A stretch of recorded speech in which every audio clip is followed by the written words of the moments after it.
Student, मैं सौरभ कोहली आपका हार्दिक स्वागत करता हूं अपने यूट्यूब चैनल में। आज हम चर्चा करेंगे क्लास 10th के चैप्टर 4 का, कृषि का, यानी कि एग्रीकल्चर का। इसको हम समझेंगे डीपली, शॉर्ट MCQs क्वेश्चंस के साथ, शॉर्ट क्वेश्चंस के साथ और लॉन्ग क्वेश्चंस के साथ। चैप्टर की अच्छी सी रूपरेखा समझेंगे, चैप्टर में क्या इम्पोर्टेंट है, एग्ज़ाम के पर्सपेक्टिव से क्या इम्पोर्टेंट है, ये सभी चीज़ें हम सभी जानकारी इस वीडियो में देखेंगे। और जो कोई भी हमारे चैनल के साथ नया जुड़ा हो, इस चैनल को सब्सक्राइब कर दे और बेल वाले बटन को ज़रूर प्रेस कर दे ताकि सारी नोटिफिकेशन उस तक ज़रूर मिल सके। चलिए शुरू करते हैं आज का चैप्टर। इंट्रोडक्शन है। इस अध्याय में हम पढ़ेंगे कि कृषि के विकास के लिए हमारे देश में क्या प्रयत्न किए गए। सबसे पहले बात करें मल्टीपल चॉइस क्वेश्चंस की, तो कौन सा उस कृषि प्रणाली को दर्शाता है जिसमें एक ही फसल लंबे चौड़े क्षेत्र में उगाई जाती है। मीन्स कि निम्नलिखित में से कौन सा उस कृषि प्रणाली को दर्शाता है जिसमें एक ही फसल लंबे चौड़े क्षेत्र में उगाई जाती है। तो रोपण कृषि जो होती है वो ये चीज़ें दर्शाती है। इनमें से कौन सी रबी फसल है? मैंने आपको ट्रिक भी बताई थी, अगर बच्चों को ध्यान हो तो जो 2 वर्ड का है लगभग वही सही होता है। जैसे चना, ये 2 वर्ड का है, च और ना, तो ये रबी है। इनमें से कौन सी एक फसल फलीदार फसल है? फलीदार जो फसल होती है वो होती है दालें। सरकार निम्नलिखित में से कौन सी घोषणा फसलों को सहायता देने के लिए करती है? तो वो होती है न्यूनतम सहायता मूल्य, जो सरकार घोषणा करती है फसलों को देने के लिए। कृषि के प्रमुख साधनों के नाम लिखिए। तो कृषि के प्रमुख साधन हैं, सबसे पहले तो जलवायु और सिंचाई। बैंकिंग और परिवहन तो बात की बात है, सबसे पहले जलवायु और सिंचाई ही चाहिए। भारत की 2 प्रमुख खाद्यान्न फसलें कौन सी हैं? तो खाद्यान्न फसलें पहली हैं गेहूं और चावल। इनमें से कौन सी एक खरीफ फसल नहीं है? जो खरीफ फसल नहीं है वो गेहूं है, क्योंकि ये 2 वर्ड पे आ रही है। आपको याद रखने के लिए इम्पोर्टेंट है गेहूं, क्योंकि ये रबी फसल है। इनमें से कौन सी एक रबी फसल नहीं है? चावल, ये 3 वर्ड पे आ रही है। निम्नलिखित में से कौन सी 2 नकदी फसलें हैं? नकदी यानी कि कैश क्रॉप्स, मैंने आपसे चर्चा की है, जो हाथों हाथ बिक जाती है। कैश क्रॉप्स कपास और रबड़। भारत में चावल पैदा करने वाले कौन कौन से 2 राज्य हैं? पहला आंध्र प्रदेश और उत्तर प्रदेश। देश के गन्ना उत्पादक 2 राज्यों के नाम लिखिए, महाराष्ट्र और कर्नाटक। वैसे ये उत्तर भारत में भी खूब पाया जाता है। महाराष्ट्र में किस प्रकार की मिट्टी पाई जाती है? काली मिट्टी तथा रेगड़ मिट्टी। इनमें से कौन सा एक राज्य में कहवा नहीं उगाया जाता है? पश्चिमी बंगाल में। इनमें से किस एक राज्य में रबड़ का उत्पादन होता है? पंजाब में। उस राज्य का नाम लिखिए जिसने भारत में हरित क्रांति का श्री गणेश किया। श्री गणेश मतलब शुरुआत की, पंजाब। इनमें से कौन सी एक फसल है जिसका भारत प्रमुख उत्पादक और निर्यातक देश है? चाय, उत्पादक भी है और ये निर्यातक भी है, यानी कि ये बाहर भेजता भी है। अब शॉर्ट टाइप क्वेश्चन आंसर्स की बात करें तो भारतीय कृषि के 3 लक्षणों का नाम लिखिए। तो पहला है विभिन्न फसलों की प्रति हेक्टेयर उपज में तथा उनके कुल उत्पादन में विशेष वृद्धि हुई है। उर्वरकों और कीटनाशकों का प्रयोग काफ़ी बढ़ा है। अधिक उपज देने वाले बीजों का उत्पादन किया गया है और उन्हें देश के विभिन्न भागों में उपलब्ध कराया गया है। परंतु फिर भी देश के अनेकों भागों में आत्मनिर्वाह कृषि यानी कि सब्सिस्टेंस एग्रीकल्चर की जाती है और अधिकतर किसान अपने उपयोग की फसलें ही उगाते हैं। भारत में छोटे और बड़े जोतों की उपज में इतना अंतर क्यों है? कारण दे। उत्तर देखें, भारत में 1/3 जोतों का आकार आधे हेक्टेयर से भी कम है। इतनी छोटी जोतों से अधिक उपज की कैसे आशा रखी जा सकती है? मतलब कैसे आशा रख सकते हैं? इतनी छोटी जोतों के लिए बैल भी नहीं रखे जा सकते, तो ट्रैक्टर आदि की बात कैसे सोची जा सकती है? ऐसे में कम उपज होना स्वाभाविक ही है। दूसरी ओर 10 से 50 या उससे भी अधिक हेक्टेयर वाली जोतें हैं। ऐसी बड़ी जोतों पर ट्रैक्टर आदि रखकर एवं वैज्ञानिक आधार पर खेती करके काफ़ी मात्रा में उपज पैदा की जा सकती है। यानी कि कहने का अर्थ ये है कि जो छोटा एरिया होगा उसमें आप बैल भी रखना मुश्किल होता है, लेकिन अगर आपका एरिया जो बड़ा होगा उसमें बैल के साथ साथ आप ट्रैक्टर भी रख सकते हैं और अपने मनपसंद फसलों को उगा सकते हैं। छोटी जोतें आर्थिक दृष्टि से भी हानिकारक हैं, इसलिए इनकी और अधिक ध्यान नहीं दिया जाता। इसके विपरीत बड़ी जोतें आर्थिक दृष्टि से काफ़ी लाभकारी रहती हैं, इसलिए हर कोई उनकी ओर ध्यान देता है। छोटी जोतों में गहन कृषि द्वारा किसान रात दिन परिश्रम करके केवल अपने परिवार के लिए भी पूरी उपज पैदा नहीं कर सकता। बड़ी जोतों में व्यापारिक ढंग से कृषि करके बड़े पैमाने पर उपज पैदा की जा सकती है। बड़ी जोतों में फैसले के हेर फेर से अधिक उपज पैदा की जा सकती है, परंतु छोटी जोतों में एक ही फसल को बार बार पैदा किया जाता है, जिससे उपज कम होती है। अगला प्रश्न है, भारत की एक खाद्य फसल का नाम बताएं और जहां ये पैदा की जाती है उन क्षेत्रों का विवरण दें। तो चावल के लिए उष्ण और आर्द्र जलवायु बहुत अनुकूल होती है। तो भारत की दो मुख्य खाद्य फसलें हैं, चावल और गेहूँ। चावल की बात करें तो चावल के लिए उष्ण और आर्द्र जलवायु बहुत अनुकूल होती है। इसके लिए औसत वार्षिक वर्षा 100 सेंटीमीटर से अधिक और तापमान 24 सेंटीग्रेड से अधिक होना चाहिए। दोमट उपजाऊ मिट्टी जिसमें काफ़ी समय तक पानी इकट्ठा रह सके इस फसल के लिए बहुत उपयोगी है। भूमि समतल होनी चाहिए। नदी घाटियाँ और डेल्टा प्रदेशों में पाई जाने वाली जलोढ़ मिट्टी चावल के लिए आदर्श होती है। इसलिए चावल अधिकतर पश्चिमी बंगाल, उत्तर प्रदेश, आंध्र प्रदेश, पंजाब और हरियाणा के क्षेत्रों में खूब उगता है। गेहूं की बात करें, गेहूं के लिए बोते समय ठंडी और आर्द्र जलवायु अनुकूल है, किंतु पकते समय मौसम शुष्क और उष्ण होना चाहिए। गेहूं के लिए औसत वर्षा 75 से 100 सेंटीमीटर के बीच होनी चाहिए। सर्दियों में हल्की वर्षा या सिंचाई की सुविधाएं उपलब्ध होने से उत्तम फसल प्राप्त हो सकती है। इसके लिए दोमट मिट्टी बहुत उपयुक्त है। गेहूं अधिकतर उत्तर प्रदेश, पंजाब, हरियाणा, राजस्थान और बिहार आदि के क्षेत्रों में होती है। मछली पालन के विकास के लिए कौन कौन सी उपयुक्त परिस्थितियां या कारक हैं? तो भारत में तटीय मत्स्य क्षेत्रों यानी कि मैराइन फिशरीज के विकास के लिए अनुकूल परिस्थितियां विद्यमान हैं। भारत की तट रेखा 5700 किलोमीटर लंबी है। भारत के तीनों ओर समुद्र है। भारतीय मछुआरे काफ़ी साहसिक हैं, मतलब साहसी हैं, और हमारे समुद्रों में विस्तृत क्षेत्र हैं जहां कई प्रकार की मछलियां पाई जाती हैं। समुद्री धाराओं से भी मछली पालन को बढ़ावा मिलता है। समुद्र में गिरने वाली बड़ी बड़ी नदियां अपने साथ बड़ी मात्रा में प्लैंकटन्स लाती हैं जो मछलियां का आहार है। मछलियां पकड़ने के अच्छे जाल बनाए गए हैं। यंत्र चालित आधुनिक मत्स्य नौकाओं के प्रयोग को प्रोत्साहन दिया गया है। तो ये सब उपयुक्त परिस्थितियां हैं जिसके कारण मछली पालन आगे बढ़ रहा है। 4 कारण बताइए कि मछली पालन का विकास भारत के पश्चिमी तट पर विशेषकर क्यों हुआ है। गहरा महाद्वीपीय, निम्न गंडक और शांत सागर का पश्चिमी तट के साथ होना, पश्चिमी तट के साथ साथ बने बांधों और पीछे बनी विशाल झीलों की अधिक सुविधा, पश्चिमी तट पर समुद्री उत्पादों को संसाधित करने तथा शीतागारों की अधिक सुविधा, पश्चिमी देशों को मछली का निर्यात। भारत में वर्ष प्रति वर्ष कृषि में उर्वरकों का प्रति हेक्टेयर उपयोग क्यों बढ़ रहा है? यानी कि जो छिड़काव हम करते हैं फर्टिलाइजर्स, पेस्टिसाइड्स का, वो क्यों बढ़ रहा है? इसके 2 कारण दीजिए। हमारी भूमि पर पिछले 5000 वर्षों या उससे भी अधिक समय से निरंतर खेती हो रही है, इसलिए वह अपनी प्राकृतिक उर्वरता को खो चुकी है। इसलिए अपनी शक्ति को प्राप्त करने के लिए इसे शक्तिदायिनी उर्वरकों की निरंतर आवश्यकता पड़ती है। भारतीय कृषि की सबसे बड़ी समस्या यह है कि इस पर बढ़ती हुई जनसंख्या का एक बहुत बड़ा बोझ है। यह संख्या निरंतर बढ़ती जा रही है। इतनी बड़ी जनसंख्या के भोजन की समस्या को दूर करने के लिए उर्वरकों का छिड़काव भी किया जाता है ताकि ज़्यादा पैदावार हो सके, क्योंकि जनसंख्या प्रतिवर्ष बढ़ रही है, इसलिए उर्वरकों का प्रयोग भी प्रतिवर्ष बढ़ रहा है। अब बात करें आत्मनिर्वाह कृषि यानी कि सब्सटेंस एग्रीकल्चर और व्यापारिक कृषि, कमर्शियल एग्रीकल्चर की बात करते हैं। दोनों में अंतर स्पष्ट करते हैं।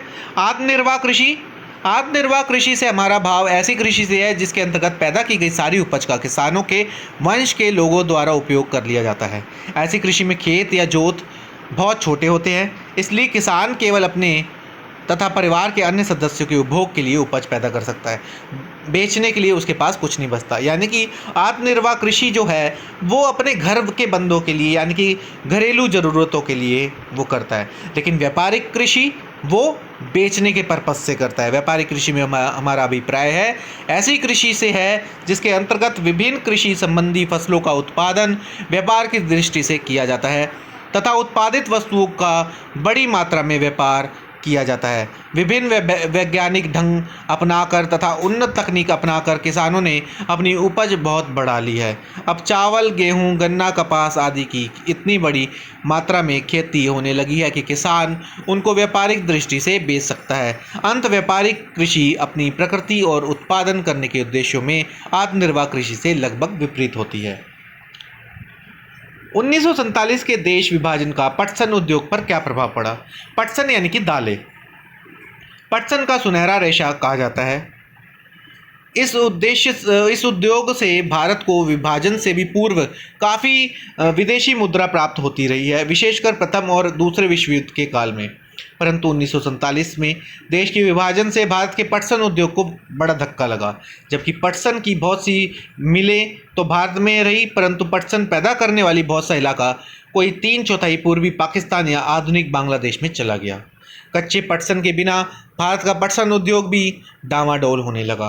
पटसन खरीदने के लिए भारत को भारी मूल्य देने पड़े और बहुमूल्य विदेशी मुद्रा से हाथ धोना पड़ा। इस विकट समस्या से निपटने के लिए अब सारा जोर इस बात पर लगाया जाने लगा कि भारत में ही पटसन का उत्पादन बढ़ाया जाए। 1950-51 में जहां पटसन का उत्पादन कोई 3.3 मिलियन गांठें था, वह 1996-97 में 9.75 मिलियन गांठें हो गया, यानी कि इतने मिलियन रुपए का पहुंच गया। आज भी पटसन से बनी हुई चीज़ों के निर्यात से भारत को मूल्य विदेशी मुद्रा प्राप्त हो रही है और घरेलू आवश्यकताओं की भी पूर्ति हो रही है। तो गहन कृषि की बात करें और विस्तृत कृषि की, इंटेंसिव एग्रीकल्चर और एक्सटेंसिव एग्रीकल्चर। गहन कृषि यह उस कृषि ढंग को कहते हैं जिसमें किसान छोटे छोटे खेतों पर अधिकाधिक श्रम तथा अच्छे कृषि साधनों का प्रयोग करके अधिक उत्पादन करता है। इस ढंग से कृषि कार्य घनी आबादी वाले इलाकों में किया जाता है जहां खेती करने के लिए और नई भूमियां उपलब्ध नहीं होती। कहने को गहन कृषि यानी कि छोटी जगहों पर छोटे छोटे खेतों पर अधिक परिश्रम तथा अधिक कृषि साधनों का प्रयोग। ध्यान रखने वाली बात है 3 चीज़ें गहन कृषि में: छोटे खेत, अधिक मेहनत और अधिक साधन, अधिक कृषि साधन। विस्तृत एग्रीकल्चर की बात करें तो यह वह कृषि का ढंग होता है जिसमें किसान भूमि के नए नए क्षेत्र को कृषि के अधीन लाकर अधिक उत्पादन करता है। खेतों के करने का यह ढंग ऐसे भागों में प्रयोग में लाया जाता है जहां खेती करने के लिए नई नई भूमियां उपलब्ध होती हैं और जनसंख्या प्राय कम होती है। इसमें खेत बड़े बड़े होते हैं।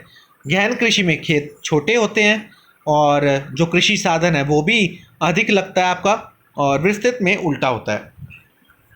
समुद्री तथा अंतरस्थलीय मत्स्य ग्रहण में अंतर स्पष्ट कीजिए। समुद्री मत्स्य ग्रहण तट रेखा पर या समुद्र में मछली पालन को समुद्री मत्स्य ग्रहण कहा जाता है। इसके विकास के लिए समुद्र में विस्तृत महाद्वीप चबूतरों, तट रेखा के सहारे चलने वाली समुद्र धाराएं, समुद्र में गिरने वाली नदियों की आवश्यकता होती है। इसके साथ साथ इसके विकास के लिए यंत्रीकृत जलपोते, अच्छे जालों, लादने और उतारने की सुविधाएं, शीत भंडारों और डिब्बाबंदी आदि की भी जरूरत रहती है। अंतस्थलीय मत्स्य ग्रहण झीलों, तालाबों, नदियों और विशाल जलाशयों में मछलियों को पालने की रीति को अंतस्थलीय मत्स्य ग्रहण कहा जाता है। यानी कि देखो, जो ये लोकल एरिया से मछली पकड़ी जाती है वो अंतस्थलीय है, और जो बड़े एरिया से पकड़ी जाती है मछली वो समुद्री मछली मतलब पकड़ना होता है। खरीफ और रबी में अंतर स्पष्ट कीजिए। खरीफ की फसलें, खरीफ की ऋतु मानसून के आगमन के साथ ही शुरू होती है। याद रखने वाली बात है, खरीफ की जो फसलें होती हैं, खरीफ की ऋतु मानसून के आगमन के साथ शुरू होती है। इस ऋतु की मुख्य फसलें हैं चावल, ज्वार, बाजरा, मक्का, कपास, पटसन और मूंगफली। खरीफ की फसलें प्राय भारत में दक्षिण पश्चिमी मानसून के प्रारंभ में बोई जाती है, जो मोटे तौर पर जून और जुलाई के महीने में होती है, और पतझड़ जंतु में इन्हें काट लिया जाता है, मतलब पतझड़ के महीने में इन्हें काट लिया जाता है। रबी की फसलें, रबी की ऋतु मानसून ऋतु के बाद यानी कि जो शरद ऋतु के साथ शुरू होती है।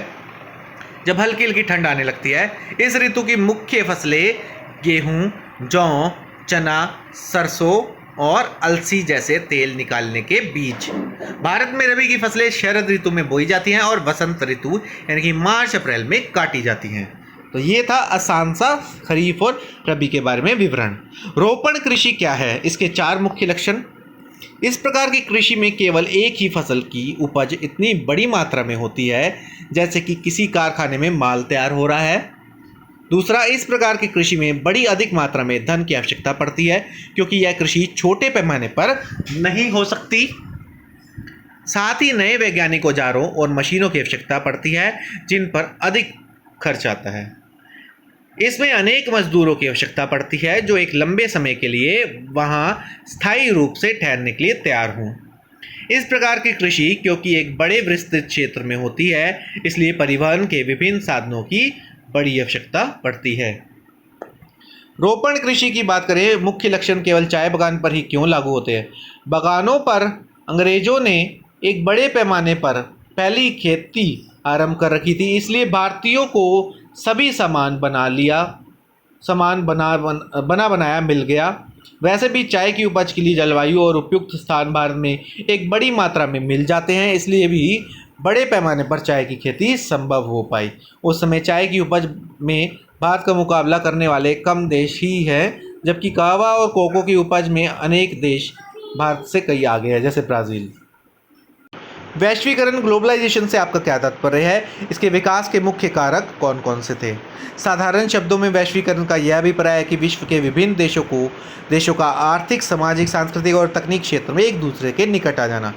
एक डच लेखक रुंड लुबेस के अनुसार वैश्वीकरण वह ढंग है जिसके अंतर्गत भौगोलिक सीमाओं का कोई अर्थ नहीं रहता और विश्व के विभिन्न देश आर्थिक, राजनीतिक, सामाजिक और सांस्कृतिक क्षेत्रों में आपसी घनिष्ठ संबंध स्थापित कर लेते हैं।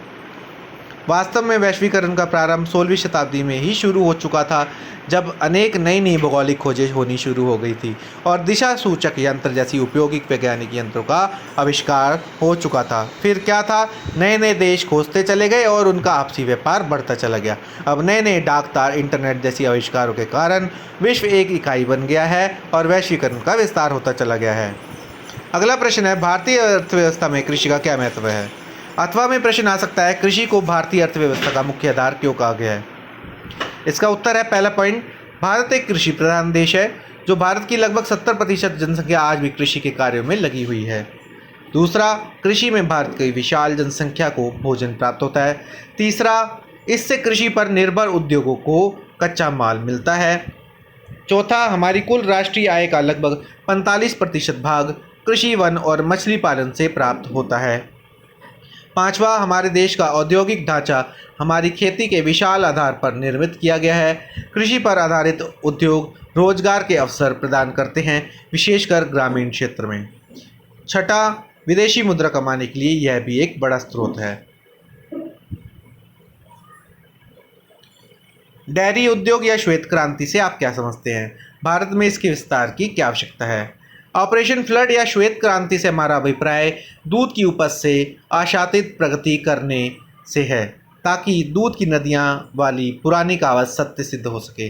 भारत में श्वेत क्रांति का विस्तार करने की बड़ी आवश्यकता है, जिसके मुख्य कार्य इस प्रकार है। इससे ग्रामीण क्षेत्र के विकास में भी काफ़ी सहायता मिलेगी। इसके विकास से छोटे किसानों की आय में वृद्धि होगी। इसके विकास से खाद और बायोगैस भी प्राप्त होगी। ग्रामीण क्षेत्रों में बेकारी दूर करने में इसका अपना विशेष महत्व है। रेशम उत्पादन क्या है, भारत में इसके 2 प्रमुख क्षेत्रों के नाम लिखिए। रेशम के कीड़े का पालन और उनसे रेशम तैयार करना रेशम उत्पादन कहलाता है। रेशम उत्पादन का कार्य भारत के अनेक क्षेत्रों में किया जाता है, जिनमें से प्रमुख इस प्रकार है, कर्नाटक, जम्मू कश्मीर तथा मध्य प्रदेश, असम और बंगाल आदि। उर्वरक यानी कि फर्टिलाइजर उद्योग के लिए 2 कच्चे मालों के नाम लिखिए। भारतीय कृषि में उपयोग की दृष्टि से उर्वरक और खाद में से प्रत्येक 2-2 गुण और दोष बताइए। उर्वरक उद्योग में प्रयोग की जाने वाली कच्चे माल कौन कौन से होते हैं। फॉस्फोरस, पोटेशियम, नाइट्रोजन जैसे रासायनिक पदार्थ होते हैं। इसके निर्माण में कोयले, पेट्रोल, गैस, बिजली आदि कच्चे मालों की भी आवश्यकता पड़ती है। गुण की बात करें, गुण दोष की, तो गुण में है इनके प्रयोग से उपज में कई गुना बढ़ोतरी होती है जो साधारण खाद से संभव नहीं है। विभिन्न प्रकार के कृषि पदार्थों के लिए विभिन्न प्रकार के उर्वरक उपलब्ध है जिनसे हर प्रकार के कृषि उत्पादों की उपज बढ़ाना संभव हो सकी है। अवगुण की बात करें, उर्वरक साधारण खाद की अपेक्षा बहुत महंगी होती है। उनके आयात पर बहुत सी विदेशी मुद्रा भी खर्च करनी पड़ती है। उनके निरंतर प्रयोग से भूमि की उर्वरता भी समाप्त हो जाती है और कई बार उपज भी दूषित होकर मानव के लिए हानिकारक बन जाती है। तो ये अवगुण है।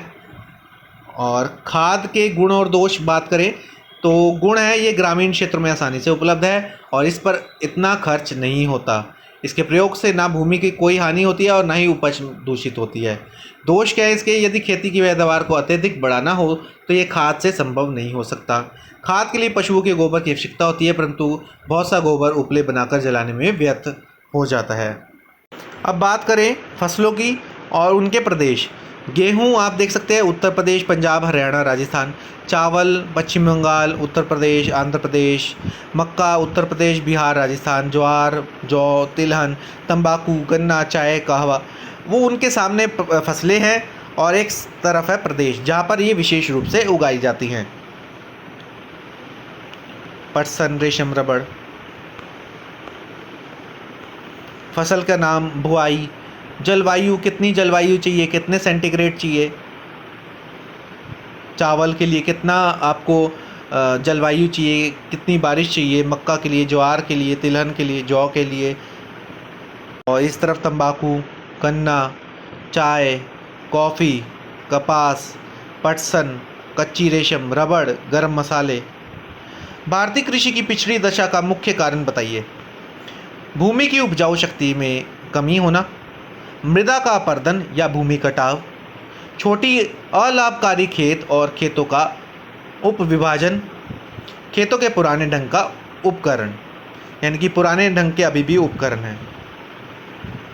कृषि उत्पादन में वृद्धि सुनिश्चित करने के लिए सरकार द्वारा किए गए उपाय से बताइए। अथवा में है भारतीय कृषि में खाद्य उत्पादन के क्षेत्र में घटती प्रवृत्ति की समस्या को हम किस प्रकार हल कर सकते हैं।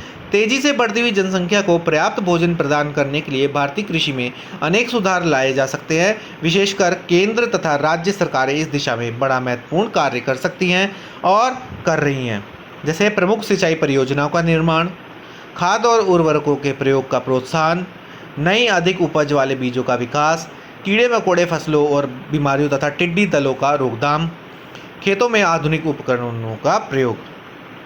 जैव प्रौद्योगिकी किसानों के लिए किस प्रकार लाभदायक है या पर्यावरणीय सुरक्षा और उसे सतत पोषणीय बनाए रखने के लिए किस प्रकार सहायक है। जैव प्रौद्योगिकी किसानों के लिए किस प्रकार लाभदायक है ये देखते हैं। इससे क्या होता है कि जैव प्रौद्योगिकी के द्वारा विभिन्न फसलों को आनुवंशिकीय रूप से यानी कि जेनेटिकली के सुधार कर प्रति हेक्टेयर उपज बढ़ाई जा सकती है और पैदा की जा सकती है। इस पद्धति द्वारा हमारे भोजन की समस्या को हल नहीं किया जा सकता वरन रेशेदार फसलों की आवश्यकता एवं पशुओं के लिए चारा आदि की आवश्यकताओं को भी आसानी से पूरा किया जा सकता है। जैव प्रौद्योगिकी द्वारा फसलों की कीड़े मकोड़े से बेहतर सुरक्षा की जा सकती है तथा बीमारियों से लड़ने की उनकी क्षमता को बढ़ाया जा सकता है। ऐसे में कीटनाशी दवाइयों पर से निर्भरता में भी काफ़ी कमी आएगी। इस द्वारा उत्पादन की लागत में भी कमी आएगी। भारत में गहन जीविका खेती यानी कि सब्सटेंस फार्मिंग के किन्हीं 6 लक्षणों की व्याख्या कीजिए। ऐसी खेती पर हमारे देश के बहुसंख्यक किसान निर्भर करते हैं। इस प्रकार की खेती में जोते हुए खेत छोटे छोटे और बिखरे हुए होते हैं। कृषि के औजार भी प्राय पुराने ही होते हैं। किसान प्राय निर्धन होते हैं जो खेती में उर्वरकों और अधिक उपज देने वाले बीजों का पूरा लाभ नहीं उठा सकते। ऐसे किसानों को सिंचाई आदि की सुविधाएं भी अच्छे ढंग से नहीं प्राप्त हो सकती, बिजली की सुविधा भी नहीं प्राप्त होती। खाद्य पदार्थों का जितना भी उत्पादन होता है वह किसान और उसके परिवारजन ही प्राय खप जाते हैं। सरकार द्वारा किसानों के हित में किए गए संस्थागत सुधार कार्यक्रमों की सूची बनाइए। तो प्रथम पंचवर्षीय योजनाओं में कृषि को विशेष महत्व दिया गया। सिंचाई के लिए कई योजनाएं बनाई गई और कम उपजाऊ भूमि को भी खेती योग्य बनाने के लिए कदम उठाए गए। नए और वैज्ञानिक ढंग से कृषि के साधन अपनाए गए।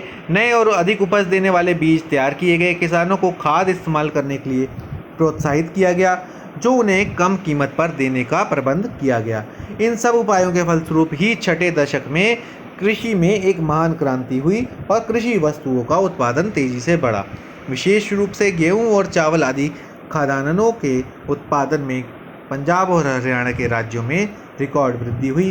कृषि उत्पादन में हुई इस महान क्रांति को हरित क्रांति का नाम दिया गया। इस हरित क्रांति को न केवल गेहूं और चावल आदि के उत्पादन में आत्मनिर्भर बनाया गया, वरन भारतीय समाज पर पड़े गहरे सामाजिक आर्थिक प्रभाव डाले गए। अब हम कृषि के क्षेत्र में प्राप्त की गई अपनी सफलता पर गर्व कर सकते हैं। अब हमें अपने भोजन दूसरे देशों से नहीं मंगाना पड़ता। भारतीय कृषि पर वैश्वीकरण के प्रभाव का वर्णन कीजिए। सबसे पहले अच्छे प्रभाव देखेंगे, गुड इफेक्ट्स। इस द्वारा विश्व भर में खाद्यान्नों की उपज बढ़ेगी और जनसाधारण के साथ साथ किसानों को भी लाभ रहेगा। जिन देशों में खाद्यान्न कम होते हैं वह दूसरे देशों से उन्हें मंगवा कर अपनी मांग को पूरा कर सकते हैं। जब विभिन्न फसलों की मांग विश्व भर में बढ़ेगी तो मांग बढ़ने से चीज़ों का उत्पादन भी अधिक होगा। यह भी कहा जाता है कि वैश्वीकरण के कारण निर्धन लोगों को, विशेषकर ऐसे देश जहां कृषि के विभिन्न पदार्थ कम होने के कारण महंगे होते हैं, काफ़ी लाभ रहेगा, क्योंकि बाहर से वह सस्ता माल खरीद सकते हैं। वैश्वीकरण के कारण बहुत से देश अपने यहाँ अधिक पैदा होने वाली पदार्थों को विश्व मार्केट में अच्छा बेचकर अपने दाम प्राप्त कर सकेंगे। कृषि वैज्ञानिकों के सहयोग से बहुत से देशों में नई नई चीज़ों की पैदावार होने लगेगी जो पहले संभव नहीं थी। बुरे प्रभाव की बात करें, यानी कि बैड इफेक्ट्स की, कुछ लोग जो वैश्वीकरण के विरुद्ध है उनका ये कहना है कि इससे कृषि का बुरा प्रभाव पड़ेंगे। जैसे कहा जाता है कि कृषि के वैश्वीकरण से खाद्यान्नों का संरक्षण नहीं हुआ, वरन इनकी असुरक्षितता बढ़ गई, क्योंकि निर्धन देश मुकाबले में अनाज नहीं खरीद सकते। कृषि के वैश्वीकरण से प्राय किसानों का शोषण होने लगता है। जैसे पेप्सिको नामक फर्म ने टमाटर उगाने वालों को प्रति किलो 0.75 रुपया दिए, जब मार्केट में उसका भाव 2 रुपये प्रति किलो था। पहले पंजाब के किसानों ने पेप्सिको का परित्याग कर दिया और बाद में पेप्सिको को अपना प्लांट ही बेचना पड़ा। यह कृषि के वैश्वीकरण का केवल एक उदाहरण है। कृषि के वैश्वीकरण से कुछ कारगिल और पेप्सिको जैसी अंतर्राष्ट्रीय संगठनों को ही लाभ रहा है। कृषि के वैश्वीकरण के कारण छोटे उत्पादकों के स्वयं काम करने के अधिकार को बड़ी हानि पहुंचती है। जैसे कि मैक्सिको के एक विद्वान विक्टर सोरसकोरो का कहना है कि 14 वर्ष के कृषि के वैश्वीकरण ने 9000 वर्षों से मैक्सिको में चली आ रही खाद्य सुरक्षा, फूड सिक्योरिटी का विनाश कर दिया है। कृषि के वैश्वीकरण का इसके समर्थकों का मुख्य उद्देश्य अपना लाभ कमाना है, न कि स्थानीय लोगों के निर्वाह संबंधी साधनों को सुदृढ़ करना। कृषि के वैश्वीकरण का एक अन्य बुरा प्रभाव यह पड़ा है कि छोटे किसानों ने खेती का काम छोड़कर नगरों की ओर छोटी मोटी नौकरी प्राप्त करने के लिए भागना शुरू कर दिया है। तो इस प्रकार ये पूरा चैप्टर आपका कंप्लीट होता है। आप इस चैप्टर को अच्छे से समझ गए होंगे, आई होप। कमेंट बॉक्स में ज़रूर बताएं ये चैप्टर आपको कैसा लगा, और अपने फ्रेंड्स के साथ शेयर करें, अपने साथियों के साथ शेयर करें। धन्यवाद।